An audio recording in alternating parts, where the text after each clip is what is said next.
It's true, sister, God has something different with each person. Everyone has an issue and is in a process.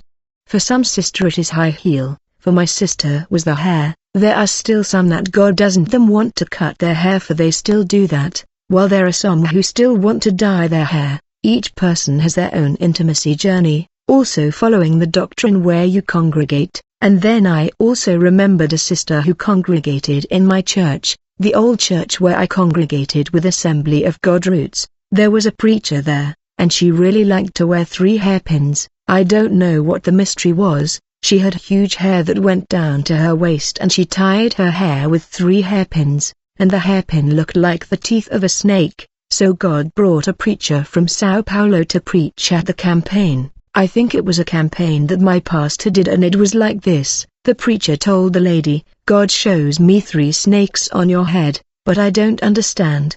But I can see 3 snakes on your hair. God tells me that your hair is anointed since you were born. You have to remove the 3 hairpins that you are using on your hair, for they are snakes. I think these were the word of knowledge from the preacher from Sao Paulo to her. I think it was like that. I don't remember much.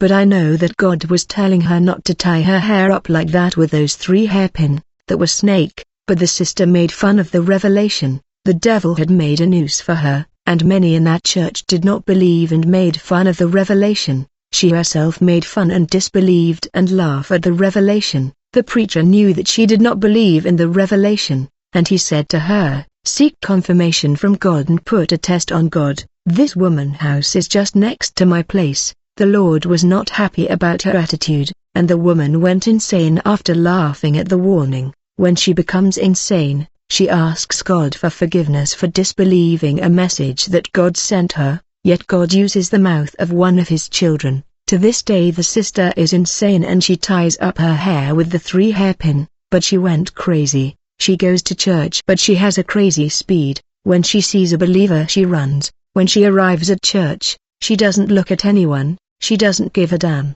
She sits on the chair. When she finishes she runs away. She runs down the street with her clothes torn. My God, because she made fun of the revelation, and didn't believe it. Many people at the time also made fun of it. I was a teenager, right? At the time I was young, I was part of the youth group. This affected me so much that I even felt a greater fear, right? What kind of God is this? He asks for holiness in the smallest details.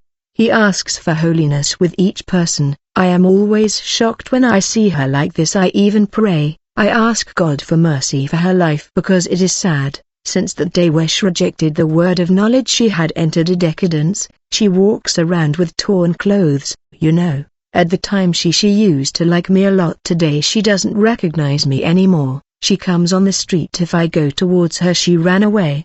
This affected me a lot. Even today, when I pass by her, she is crazy, but this spirit of madness must be taken care of, right?